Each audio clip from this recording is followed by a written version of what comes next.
17, 2018 meeting of the Downtown Development Authority. At this time, I'd like to open up public comment. To anybody who may be here for public comment, please be recognized and come to the dais and give us your name. Sir.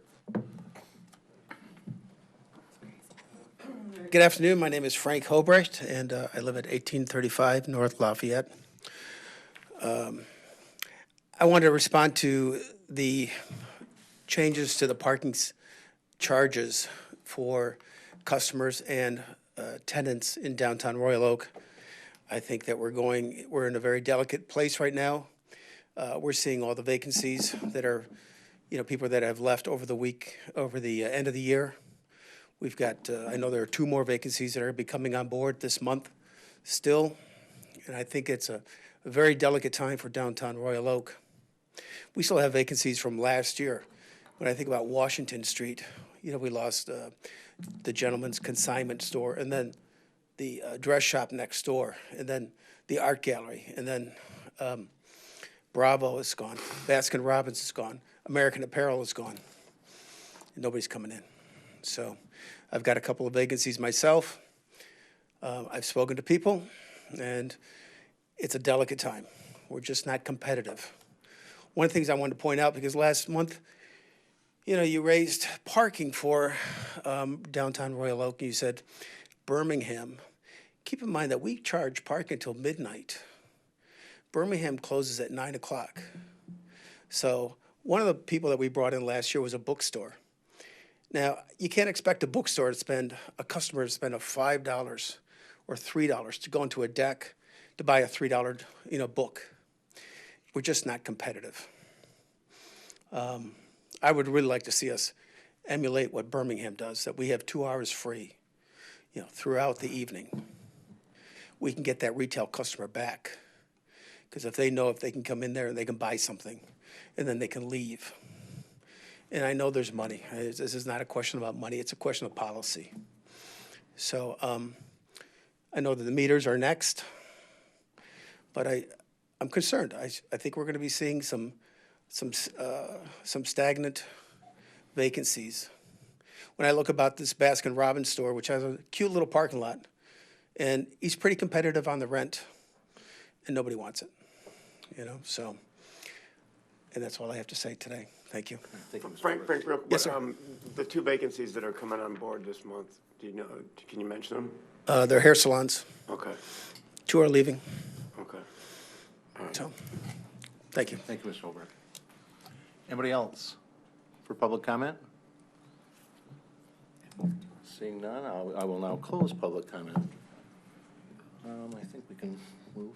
Is there anybody who's here for something else that you want to knock out first? I don't know. At this point, we're scheduled to go into scheduled to go into closed session. So at this point, I'll entertain a motion to go into closed session. For attorney-client privilege. For attorney-client privilege. I'll motion we go into closed Moved by session. Director Baglio. I'll second. Second by Director Johnson. I need a roll call vote here, so Director Yesbick? Aye. Director Riley? Aye. Director Dunstan is aye. Director Johnson? Aye. Director London? Aye. Gary? Aye. Michelle? Okay. We're going to be in closed session, and we'll be back.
All those in favor? Aye. Those in favor? Those Those against? opposed. Motion carries, okay. Expense items, 4A.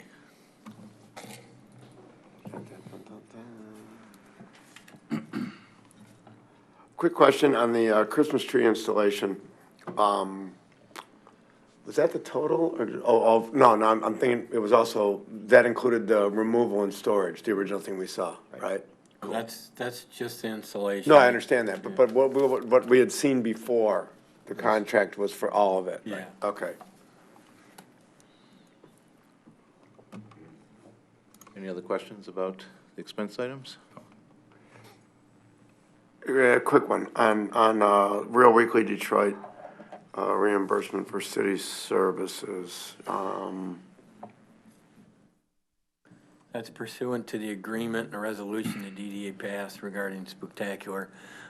You passed a resolution to sponsor the event of Spooktacular for $5,000. Okay. And you agreed to pay up to $5,000 for city services. The total amount for the city services was $2,904. So that is the total. That is the total. Got it.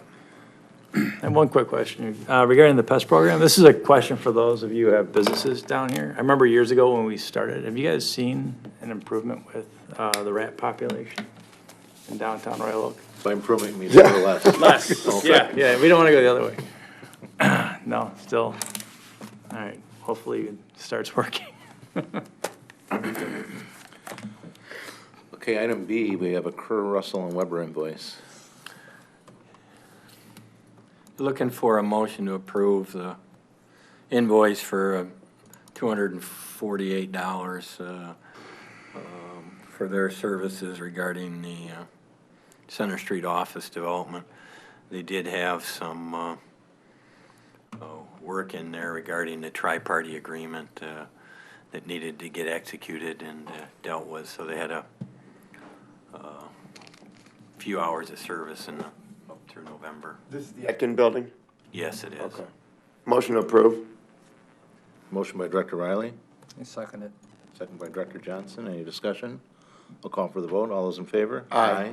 Those opposed, motion carries. Number 5, election of officers.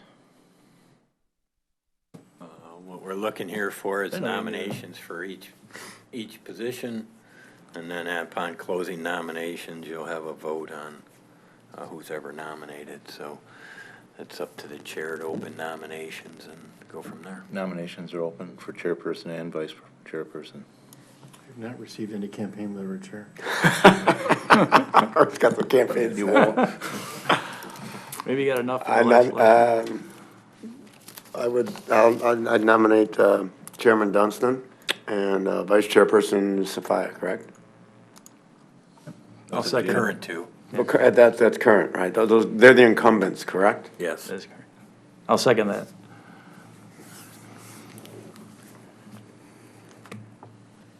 If there aren't any more, close the nominations and vote. Any other nominations? I move nominations be closed. Okay.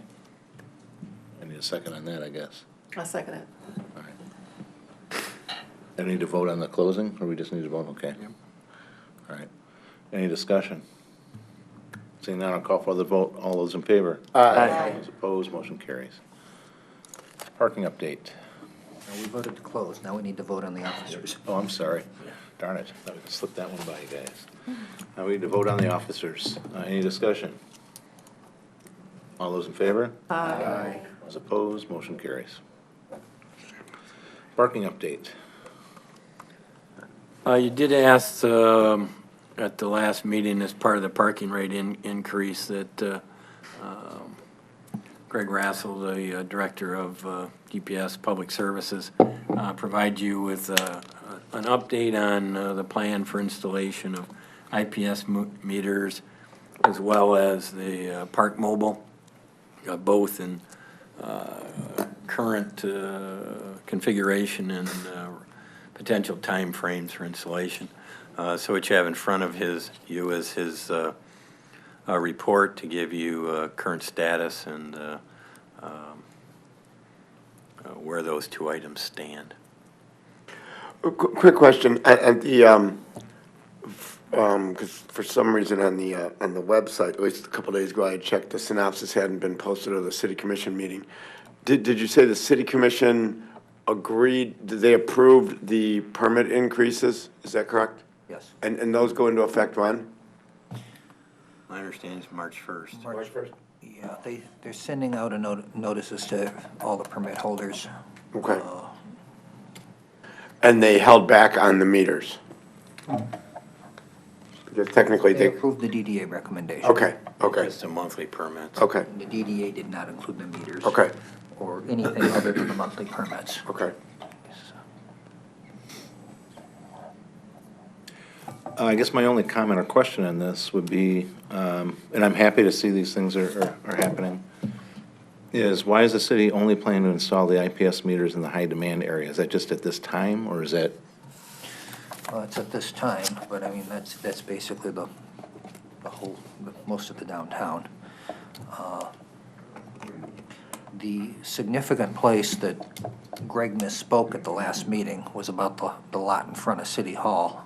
While we have IPS meter, he referred to it as the William Street lot. We have IPS meters already on the City Hall side of that lot. We don't have on the library side.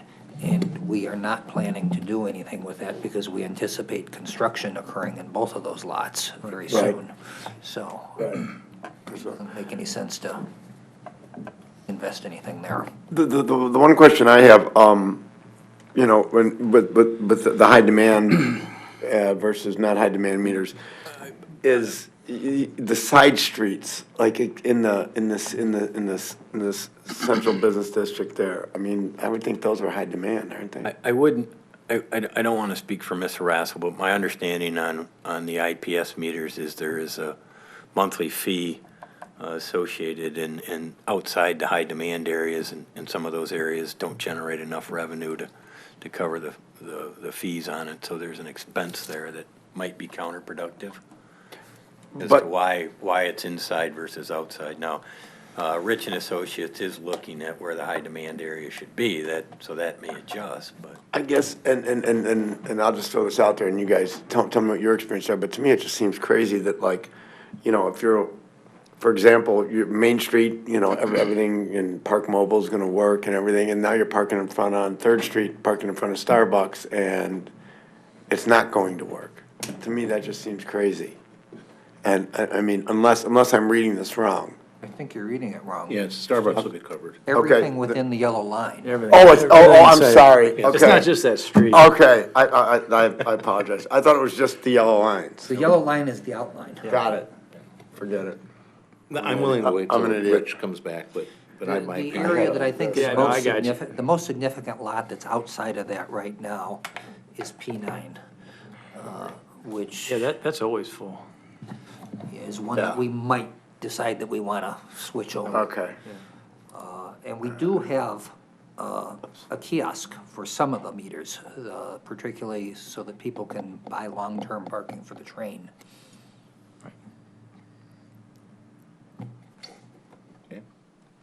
Anybody else with any questions or comments? I mean, assuming all this is happening as it says here, I feel a little bit better. Yeah. I talked to Greg, I thought he was gonna be here, but, he thinks the Park Mobile issue with getting it to actually appear on the meters and work the way it's supposed to is resolved. Originally, they had a pretty significant problem with people paying for parking and it never registering and then getting a ticket when they got a receipt showing that they'd actually paid for it. They went through one process where they got most of that resolved and ended up with one more meter that was giving them a problem, but it came down to individual meters being the problem. That for some reason, the electronic signals to send the Park Mobile payment to the meter so it will register on the meter wasn't working with some meters, and he thinks it's working with all of them now. And again, and I'll ask everybody for their experiences. My experiences in Birmingham is it never registers on the meter. Is that right? And that's exactly correct. That's correct. Right. So they like the guy who's walking around, does he have it on his thing that he You knows? put your license plate and it says this person's already paid at Park Mobile. Is that how it works? So like the meter person would hit like, but they have to stop and check it? Yeah. That seems inefficient. They have to stop at each vehicle and look up and see whether you. That's terribly If you didn't pay inefficient. it on the meter, let's see if you paid on Park Mobile. That's terribly inefficient. Well, part of what Rich and Associates is doing is they're looking at what equipment enforcement's using. So that's the way they do it in Birmingham. They literally stop at every one of them that's red. Ferndale's the same thing. Wow. That's why I never get a ticket in Ferndale. They're tired of checking license plates. I haven't paid in Ferndale in years. I never get a ticket. So I think you just Park Mobile it. I just walk away. All right, so it also indicates in here that the Park Mobile, until it warms up a little bit, so they can make those decals The decals stick. So, I saw that. I guess until we get Rich and Associates, their report, then, Okay. Oh, and one more thing that's not mentioned on here. He's got a soft opening planned for about 11 o'clock on Friday for the new structure. Oh, cool. Gonna be my next question. Emphasizing soft, we're not making a big deal about it just in case there's any other delays, but Did you say next Wednesday? this Friday. Oh, this Friday. this Friday. Wow. Okay. You think Well, we'll have we can confirm it tomorrow. The temporary CFO should be issued tomorrow if the check goes okay tomorrow. The final issue was in regards to the hand railings on the steps that go between the old deck and the new. They weren't quite installed right. I think the way we're gonna resolve it for the temporary CFO is to simply close them off so you can't use them until it's fixed. So, I think. But we'll send an email out tomorrow to confirm. That's just to get back and forth. That's not an egress issue, right, Tim? No, there's no way down, there's no stairway there, it's just to go from one Yeah. side to the other. We got the But gen- above the generator first issue floor, resolved, right? there's The like, generator's resolved, all the other issues are I believe resolved, but I'll know for sure tomorrow. And then the only other thing I might ask is that maybe on the city website, we could get, once this Park Mobile gets up and we get it going, which will probably happen before our next meeting, is maybe we put a little primers, how do these things work, how it works, where to go to download the app, how it works at the kiosk, so that people can, so instead of lining up, 5 or 6 people at a kiosk, in 5-degree weather, do what I do, sit in my car, hit the thing, get it all done, walk out. well, I think from our standpoint, and Sean, maybe you can help on this, is that once we've got everything established and the decals are on there and we're up and running, we just need to get the word out that we're there. Because and I'm not gonna say everybody, but I think a lot of people are pretty familiar with Park Mobile, who've been to Birmingham, who've been to Ferndale. Except when you see 6 or 7 standing in line at a kiosk, No, I understand. you could be in your car, in your warm Right. car, doing all that, and Right. then get out. So I think it'd be really good to have, Signage. maybe we talk about signage too, but at least definitely on the website to start out with. Yep. Social media. Well, and to get the word out. Well, I think we use every resource that we can to get the word out. All right, anything else Post something on public access. on parking? Well, and again, that last part about marketing is part of Rich's charge to you about how to Right. get Park Mobile out. They're also looking Okay. at where you should install it, time limits. So they're looking at a lot of things to come back to you Right. by that meeting, so. Yeah, they got marketed signage PR, I forgot about Are that. they coming Cool. to the committee first, or they coming to the whole body? Probably the whole body, given the timeline they're under. Right. If we get a draft ahead of time, we can send it out. Okay, on to number 7, Wayfinding Program. James? James, I thought you'd never ask. Afternoon, everybody. So at the last DDA meeting, you guys asked that we do a test run on a couple of the directional signs with the change to make them more sturdy. Those were installed about 2 weeks ago. After a few hiccups, I think at this point now they're looking pretty good. They made all the corrections early last week, and I sent it out, so I don't know if there's any feedback on the way they look now. The biggest issue, the biggest concern that was brought up during the infrastructure meeting was the look of the posts. So I asked the contractor to put together a design that would be sturdy and also continue with the aesthetics. So we got that this morning. I sent that to Tim. I believe he sent it out. So that's where we're at with. Yeah, there it is. Where we're at with the directional signs right now. They're ready to go with installing once you guys give the go-ahead. Today, they actually installed 2 of the parking lot signs. One was the north sign on Lot 3, which is down Main and 6th, Main and 5th. And then Lot 9, the north sign, was also installed. And they're looking really good. The biggest thing is they still have to remove the old signs, but when they come tomorrow to do some more digging, that's what they're gonna do. So these are being installed right now, the wayfinding signs? Not the directional ones, yeah, no. directional. No, those we've gotta hold on until We you figure out guys what we give the do. go-ahead. Yeah. You said, I'm sorry, James, you said Lot 9, and what was the other one? Lot 9 and Lot 3. Lot 9 is Sherman? Yeah, that's the one by the, smart station.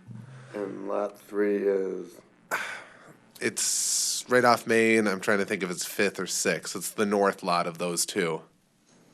If you go back and look at the prior document, Yeah. I see the map and Yeah. you can tell you where it's at.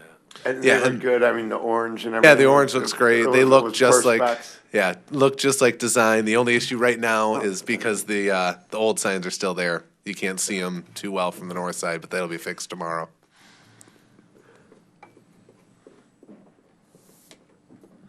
Can you send a picture down this way?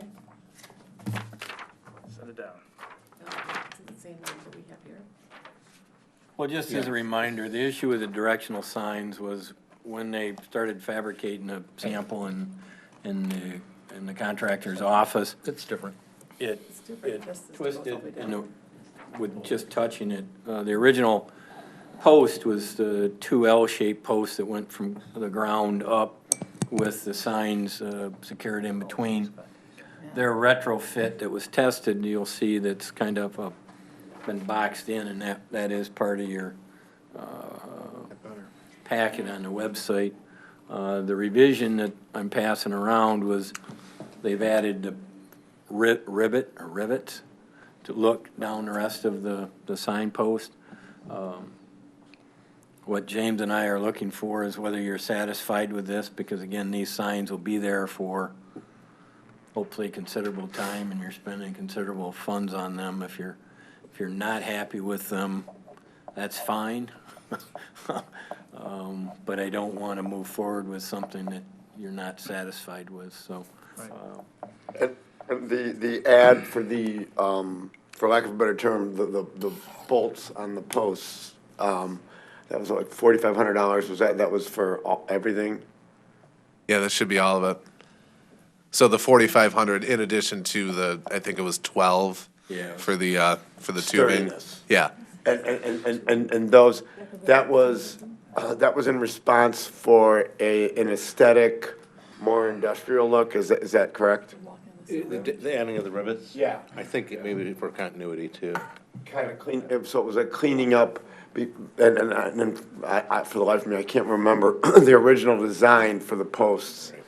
But I'm assuming it was like a narrower. Well, the original. Well, if you look at the top of that Posts all the way sign, down. that post should look the same all the way. Okay. It'd be that all the way Okay. down. It'd be all the Okay. way down would be the same. And I'm kind of looking to Jason too. For I was gonna say, I would defer to Jason for the look on that, because I'm Neanderthal when it comes to this. I mean, it looks still like we're trying to patch it together a bit, in my opinion, right? And Okay. I'm just one person here, but I mean, but what is the cost? I mean, I know that we bought the material, right? Right. And in our infrastructure meeting, we talked about, if we were to do it right, so to speak, we would be scrapping some material and possibly buying something else to have that look. Because the whole idea is to have it, give it an industrial look, and it should be continuous. I would think aesthetically from the top down to the bottom, but there also is a cost factor that's weighed into this, right? So my question is, did we ever find out what we bought material-wise and what a solution would be besides just the pop rivets or bolts? Or This was the solution he gave. I can go back and ask for more, of course. Even if it's doing something where it is that tube design all the way up,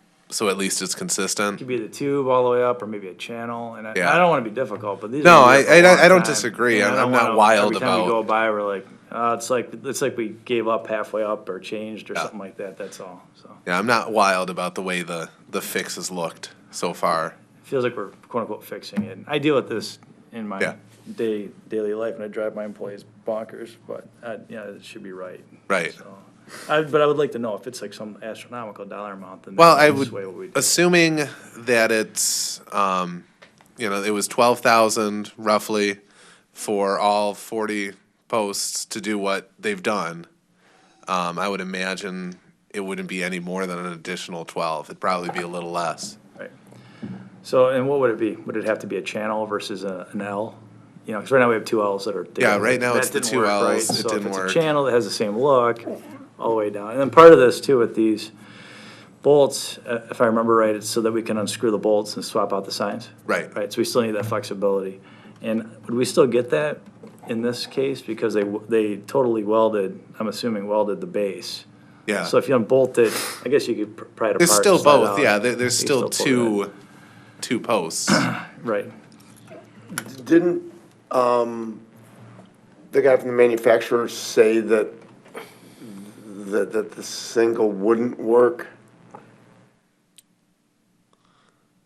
Well, he had different options. It was just, if you change the post, this was his reaction to saving the material Right. that you've already Okay. acquired. Okay. There are other ways that I think he would explore the design if you wanted to go that route. So, I mean, if you're not happy with that, this is fine. We'll just get back with him and see what else we can come up with. And that's just my opinion. I mean, I don't know what you guys. Maybe if we get an answer in the next few days, we can put it on the special meeting you might have in another week or so as far as direction. And Jason, your concern is that it's not, not so much of a, what's the word I'm looking for, uniform. It's not supposed to be, uniformed all the way up. the design intent initially was it was a continuous look all the way. Okay. up. That's all. A uniform look. And I mean, if we're gonna go this route, then maybe you just don't do the bolts because they're two different things aesthetically. And I mean, this is more of like a base. It doesn't look like a that's not- patch. So you would, if, fork to your nose, you would go with this as opposed to this? In other words, the bolts on the top, no bolts on the bottom, as opposed to bolts all the way up? I don't know. I don't know. I don't know. I had to think about it. He doesn't sound like he likes either. What's that? He doesn't sound like he likes Well, either. because you know what it is? Because I know how we got here. That's why. Well, then let me suggest this. Then why don't we let James loose on them and see what he can come up with. Right. You know, it is, I don't think there's enough information to make a decision. Right. You know, I'd like to say, okay, what are our options versus just this, which this is, for $4,000 to do that, it's probably fine.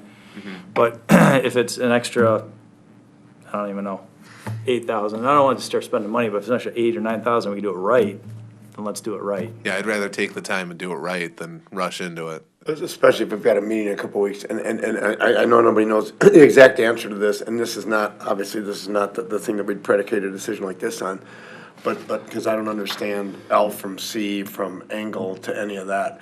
But if we did say, all right, hey, here's a great idea, this looks great, we have a uniform look, and it's gonna cost us a few thousand to do this, what would it do for the timing? I mean, obviously, I'm not looking for an exact answer, but an approximation. I would imagine it'd add a month, 2 months. The rate we're going, I mean, I don't think it would add that much time. They're moving along, but they're not exactly lighting the world on fire. I mean, And then the signs that are out there now, they would just go out and change the posts out. yeah, There's only Yeah. two. yeah. There's only 2 signs, and they're set up with an anchor bolt. Okay, so the it- parking lot signs have a different, Parking lot signs They're are set different. up very similar to these, so we'd want to try and maintain some consistency with the look. I guess my point would be, would we have to go back and out in the field and change those out, no?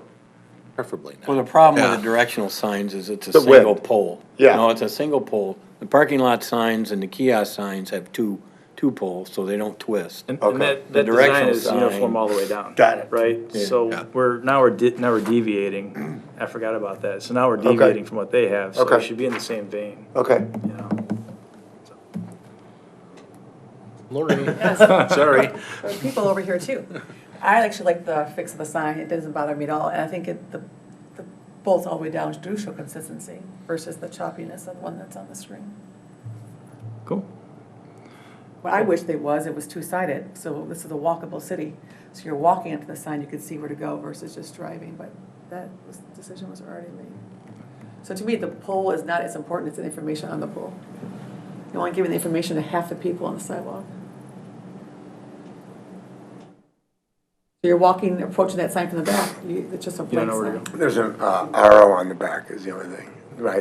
To that point, if I may, the same sign will be on the other side of the street, Yeah, but you're too. walking, Yeah, you're on that sidewalk. Sidewalks don't have a direction. right. Well, and that issue did come up in the explanation you got at the time from ideation and others that, Right. and it did come up back when the design was going on, is that the sign is then on the wrong side of the street. These are intended to be vehicle signs to have you turn at the next street. If you put the same signage on the other side of the sign, They'll continue to the next street. then you're at the wrong street. Yeah. So, Right. And when the kiosks are installed, the kiosks are intended for the walking Pedestrian. traffic, right? correct. Pedestrian. So if we get those in the right spots, I think that'll, That's why there's nothing on the back of these. yep, makes sense, yes. All right. Anyways, so we'll keep going. Yeah, we'll keep rolling with figure it. out something Yeah. else. I don't think, I mean, we'd like to get them up as soon as we can, but we don't want to rush at the expense of having something no one likes. So we will Absolutely. have the new figure Yeah. to vote on at the special meeting. Well, that's our intent. Absolutely. I just wanted to solicit any feedback you guys had on the look of the actual signs themselves now that we've seen what they look like, what they should look like. If they put the orange trim on the directional signs, I'm happy. Okay. Big difference. The tape made all the difference in the world, didn't it? Yeah, sure was. Well, like I said, what was amazing about it was, you know, when they first went up, like I was telling Don, is that you didn't know where they were. So like I was driving down the street trying to find it, and I'm like, where is it? And then I saw it, and I drove by, and I turned around, and like I was kind of looking for the signs on the back. I didn't know the difference. And the only thing on the back was the orange RO logo, which I saw from 2 blocks away clearly. And that's when I said, boy, why don't we have the, yeah, and then I forgot that it was even supposed to be there. Anything else? James, thanks for all your work on this. problem. Just you can get those big U-turn signs, get the chief to get those. They're actually 1/4 the size in downtown Birmingham. The same U-turn signs. Which lot is that? No U-turn. No U-turn signs, yeah. Oh. Interesting. 1/4 the Yeah, okay, I size. got you. The triangle. This isn't FYI. Right by his house. All right, on to number 8, committee updates. We had a consumer marketing committee on the 8th. We did, and it was very lively. There was a lot of stuff on the agenda. A lot of it was talked about and will be addressed again at the next meeting. We reviewed Spooktacular, pluses and minuses, what went right, what went wrong. Also talked about the holiday event, what went right, what went wrong, mostly what went wrong. And we're taking all the good elements from those discussions, moving them to the next meeting and expounding upon next year's events. We also talked about our social media marketing goals. Sean has taken our social media to a new level, and we're going to continue in that vein in the next year. Started to put together a calendar of events for 2018 and 19. What we want to do is get all the groups together so that there's a one-stop for farmers market, restaurant association, retailers, everything. So we're working on that. We also adopted some new print ad for Royal Oak Today, which is delivered to every address in Royal Oak, business and residential. We're gonna do a quarterly calendar ad in that magazine.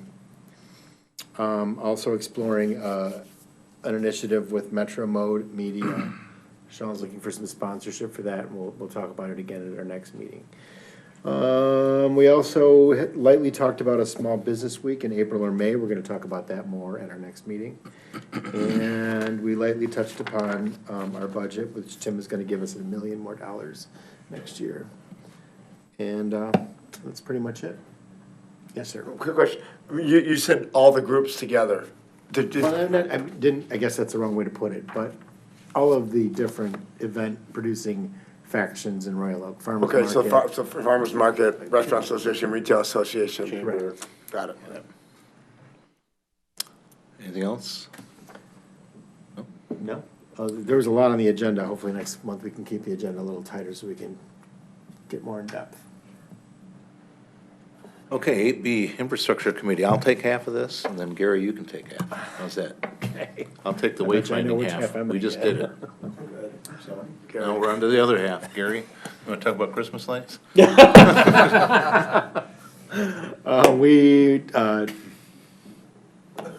did good. We are not gonna buy, well, we're gonna keep what we have this year. We feel like the pole sprays, if given a little TLC, can last for one more season, which frees up our budget to not have to buy anything next year. The directive that we talked about, the amber lights don't show up very well. So English Gardens has graciously offered to return them and get a brighter color. I didn't think they So said red, didn't they? They're gonna get red instead of amber. So those will be swapped out at no cost to us. So in terms of our schedule of how we buy things, every other year, we're not required to buy anything next year. One of the things that we talked about is them coming back to our next meeting with some options about possibly taking maybe the orbs and moving them away from the trees and doing something over the streets on 4th, 5th, and 6th Street. And the thought behind that was with the twinkle lights, the orbs kind of get lost in the trees, and the twinkle lights are so dramatic that you don't really need that extra punch. So moving the orbs to another part of the city might generate some extra added punch. I don't know how it's gonna work out. They may come back with some other options for those streets, but that's basically what we talked about. Am I missing anything? I don't think so. And I think Gary's going to have a little light subcommittee, because I know you have a resident or two that you met on social media. Right, social media, I took all the comments from social media, same thing with the Consumer Marketing Committee, and invited those people to meet for coffee and just, so they've offered to attend our meetings and give input, so. The one thing I would say, I would say like 75% of my friends who came in from out of town, remarked about how great the lights looked. I mean, people, it just jumped out at them. And as far as the balls outside the gym, I'm always in favor of if it ain't broke, don't fix it. I mean, they look great. And I remember when we tested the one time, I think it was out in front of your place. Remember where we tested there? And when they're sitting, all alone, and I'm not saying they're gonna sit all alone, but I think, obviously we'd wanna look closely at that. Just to make sure, but Absolutely. it looks spectacular this year. I mean, and then the twinkle lights and the color and wrapping the trees, just world of difference. I think the comment that we heard was, people wanted to see more contrast between the balls and the trees that they were in. In other words, they were too complementary on some of the trees with the colors.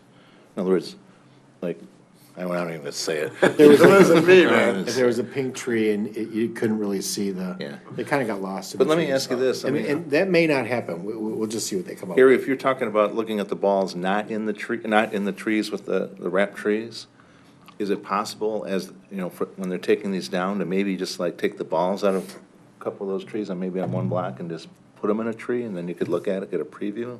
Yeah, I'm sure. I mean, could they do that? I don't know. Oh, just take, They usually don't take take the them balls downtown. down and just leave the twinkle lights up and see what. Well, then put the balls, and just throw them in a tree. Without, do both. Yeah. Well, we know what the balls in the tree look like. Well, I mean, I think you'd like to see what they look like with, Over the streets on 4th, 5th, and 6th. Suspended from what? And that's what they gotta come up with.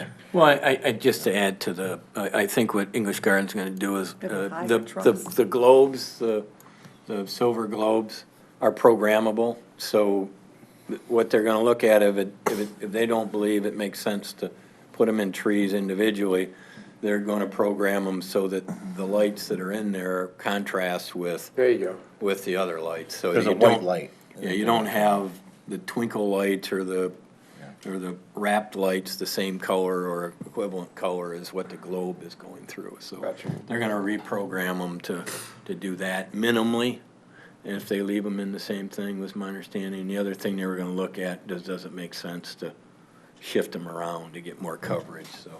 And they're gonna come back with their recommendation at, I believe, the next infrastructure meeting in February, so. Cool. Anything else? All right. 8C, the Business Marketing Committee. We just spent an hour discussing it, just the stuff on the city center project that we're working on still. And I'll speak for Mike on the Parking Subcommittee. We did not meet this month, though there's obviously been parking activity, so that's kind of where we stand there. Anybody? Anything else on 8 for anybody here? No? Okay, 9, our downtown manager report. Sean? Let's see, well, I'll start off with some good news here. On March 2nd, Oakland County is going to be hosting their quarterly Oakland County Planners Gathering here in downtown Royal Oak. They reached out to Tim and myself, and we thought it was a really good opportunity to have, planners from all over the county come and visit downtown and, expose some new faces to what's going on down here.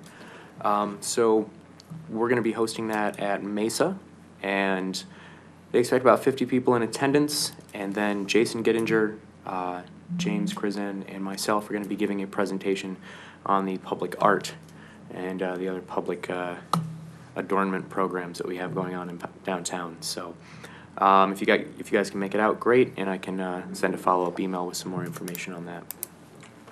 As for business retention, I'm also pleased to report that Nada and Company, which has been in downtown for quite some time, and they were faced with being displaced due to a building sale.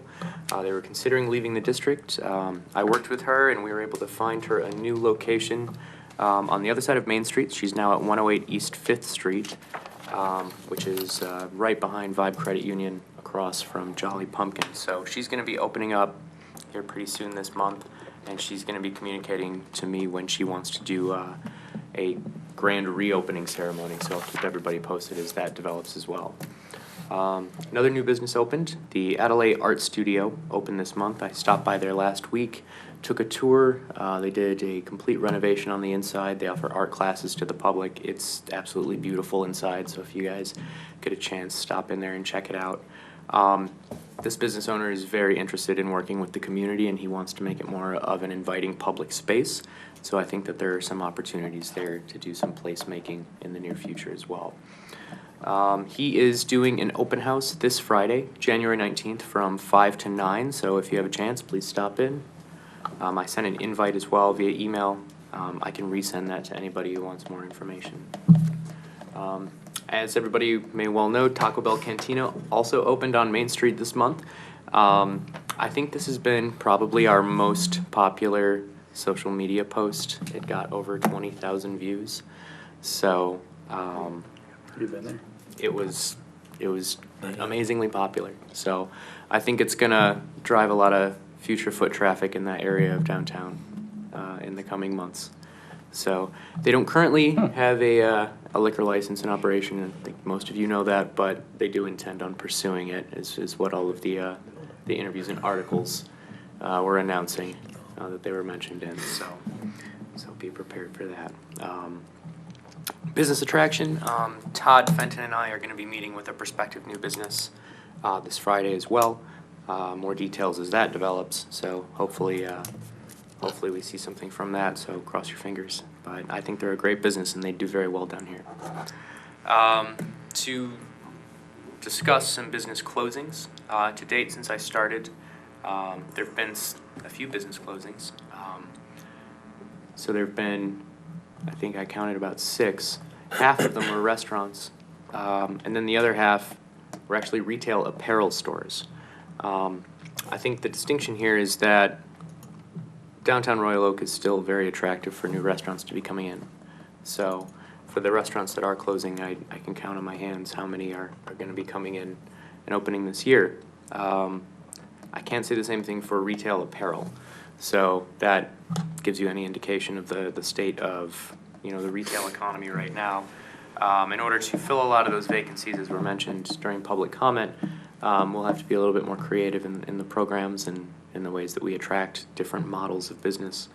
We'd have to be a little innovative as far as that goes. But everything that I've seen is, and I've said this in a lot of my reports in the past, is that retail is moving towards more of an experiential kind of business model. So anything that kind of has that element to it, I think would likelier perform better. We were just talking about marketing parking. I noticed that we have a banner that goes over Main Street to advertise various events, other types of news, and it's not replaced until there's a new banner to put up. I suggest that we look into having a default banner, that the DDA can have to advertise the 2 hours free parking that we put up, so when an event expires, we can have that changed over back to our default banner. So when people come in, massive sign over Main Street advertising the 2 hours free parking. It's one more way to get the word out.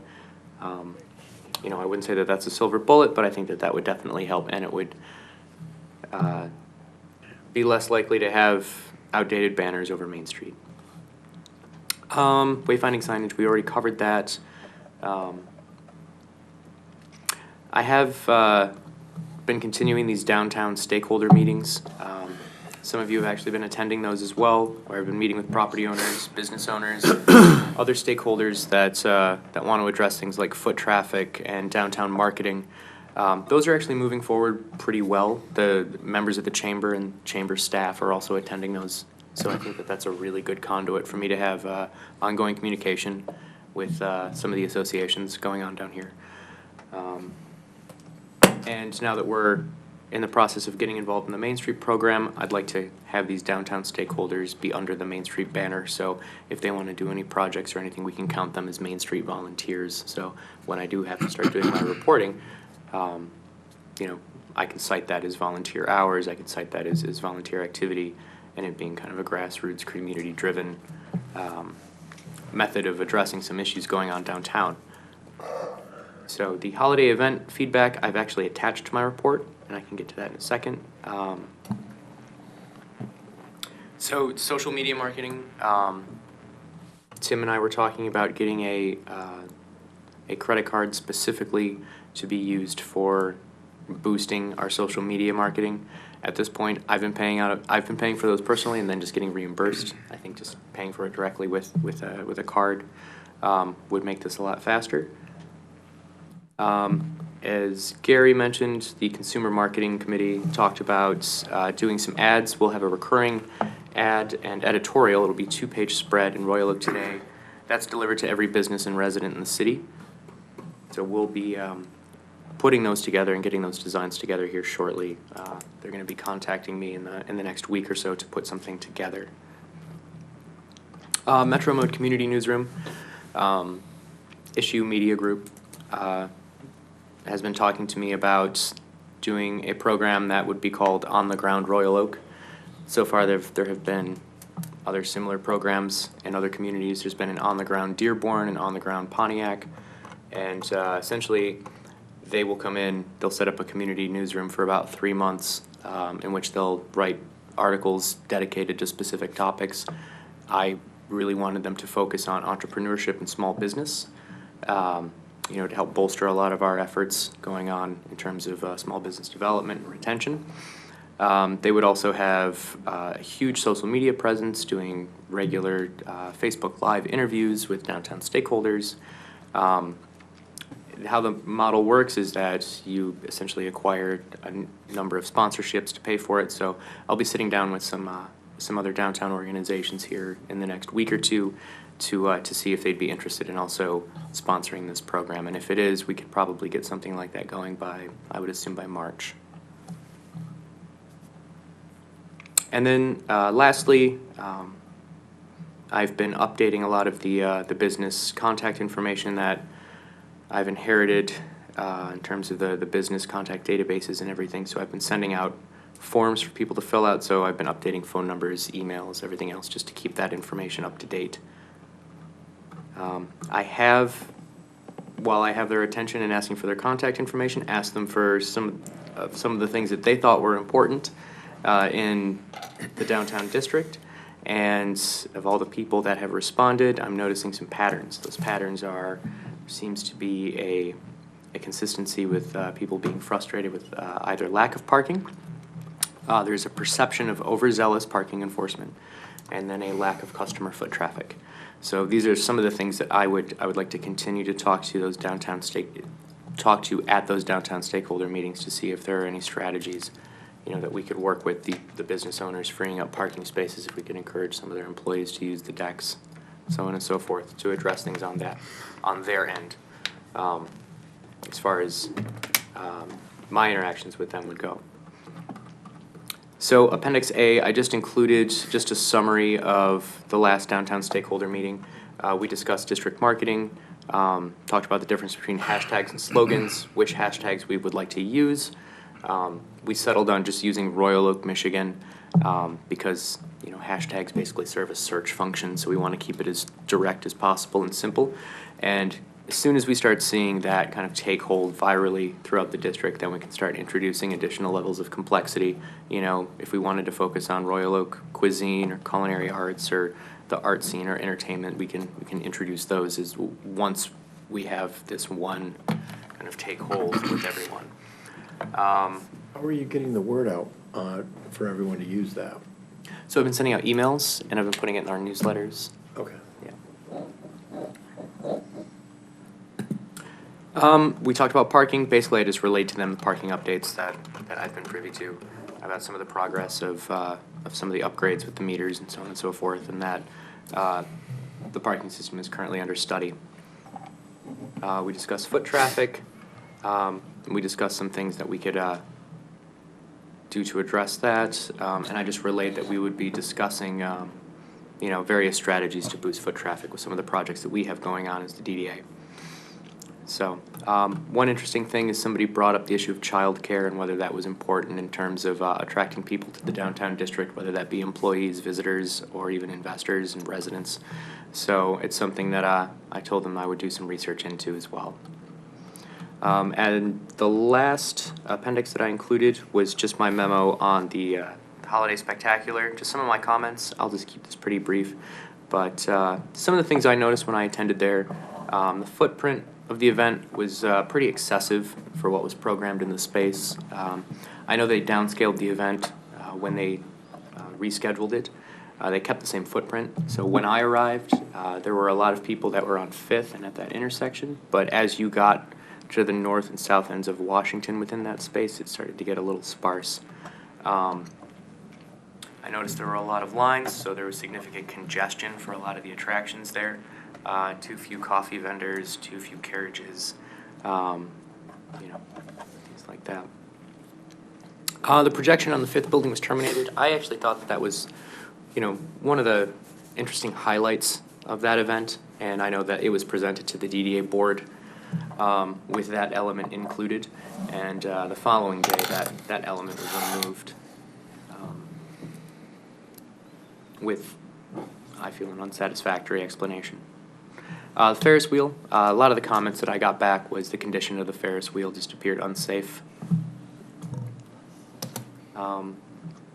There was no advanced coordinated effort for the tree lighting from what I saw.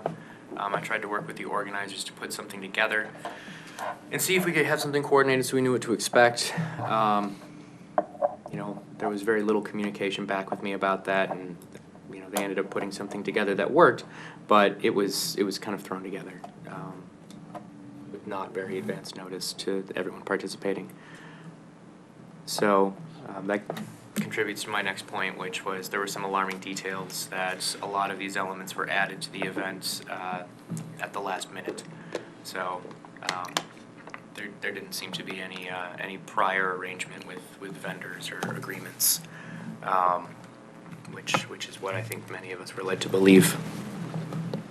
So lastly, I would just recommend that the DDA consider seeking some alternatives for putting together next year's holiday events, including terminating its relationship with our most recent promoters. Instead, I mean, there are a number of avenues that we can go down. We could hire new promoters. We could come up with a list of that. We could also include committees comprised of district stakeholders that could give us some idea of some things that they would like to see, rather than have us listen to feedback after the event saying you scheduled it on the wrong day, it was a big foot traffic day. We could get all that information up front when the event is being designed, so that we don't end up stepping on anyone's toes who are in the footprint of the event. So, and that concludes my report. Thank you very much. Anybody with any questions or comments for Sean?